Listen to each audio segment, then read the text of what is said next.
और sir problem ये है कि मैं जब भी पढ़ने बैठता हूँ मेरी इच्छा भी होती है और मैं बुक के पास भी जाता हूँ, स्टडी टेबल पे बैठ के पढ़ाई भी करता हूँ। ठीक है। दिक्कत है पढ़ते पढ़ते फिर स्टार्ट किया और कोई चीज़ है, किसी का फोटो वगैरह, मतलब कुछ भी ऐसा जो फैमिली प्रॉब्लम्स वगैरह आ जाती है माइंड में, फिर आधा एक घंटा कब निकल जाता है हमको पता ही नहीं लगता है। मैं समझ पा रहा हूँ, समझ पा रहा हूँ। ठीक है, क्योंकि जैसे अभी आपके सामने ऐसा लग रहा है कि कोई फैमिली की कोई प्रॉब्लम है, वो इम्पोर्टेंट है, और इधर पढ़ाई इम्पोर्टेंट है। अब फैमिली की बात के बारे में तो आपने काफ़ी सारा चिंतन मनन कर लिया, खूब विचार विमर्श आपने कर रखा है, लेकिन पढ़ाई के बारे में आपने इतना विचार विमर्श किया ही नहीं है।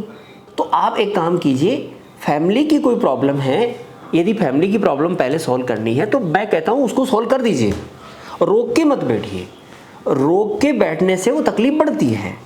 पेन कॉफ़ी लेके बैठिए, फैमिली के सदस्य जो हैं उनको टेबल पे बैठिए आराम से, उनको बताइए कि साहब ये इस प्रकार की समस्या है और इसका क्या समाधान है। कुछ समाधान आप निकालिए, कुछ घर वाले निकालेंगे, निकाल कर एक फाइनल रिजल्ट तक पहुंच जाइए। स्पष्ट और स्पष्ट इस व्यवस्था को आप फॉलो कीजिए, एक रिजल्ट तक पहुंच जाइए कि साहब ये रिजल्ट है और ऐसा करना है।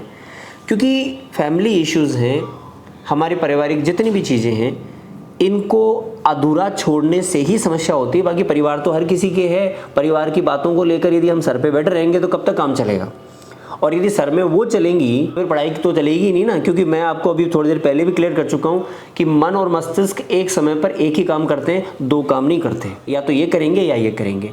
तो सबसे बेस्ट तरीका है फैमिली वालों से, घर वालों से बैठ जाइए, एक बार बैठ के समस्या को जीरो कर दीजिए। फिर उस समस्या के बारे में यदि आपको समझ में नहीं आता है तो आप बड़े बुजुर्गों से डिस्कस कीजिए, उससे संबंधित विद्वानों से डिस्कस कीजिए। फिर भी नहीं आए तो फिर आप यहाँ पर एक अपनी पर्सनल काउंसलिंग लीजिए, ताकि ये आपको रिजॉल्व करेंगे समस्या को कि आखिर वो बात क्या है, वो कैसे सॉल्व हो।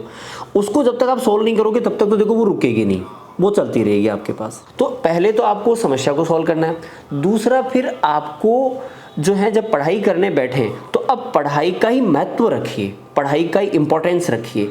पढ़ाई के बारे में उतना ही चिंतन मनन कीजिए जैसे किसी समस्या के बारे में चिंतन मनन करते हैं, जैसे किसी मनोरंजन की वस्तु के बारे में चिंतन मनन करते हैं, वैसे ही चिंतन मनन करके फिर अध्ययन शुरू कीजिए। वो अध्ययन ऑटोमेटिकली अच्छा लगने लग जाएगा, सब कुछ ठीक हो जाएगा। ये दो बातें इंपॉर्टेंट हैं, आपको उसको जीरो करना पड़ेगा।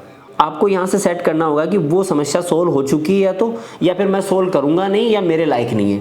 तीनों में से एक बात को सेट कर लीजिए। सेट करके फिर आप पढ़ाई में उतरिए, बेस्ट है उसको सोल्व ही कर दीजिए।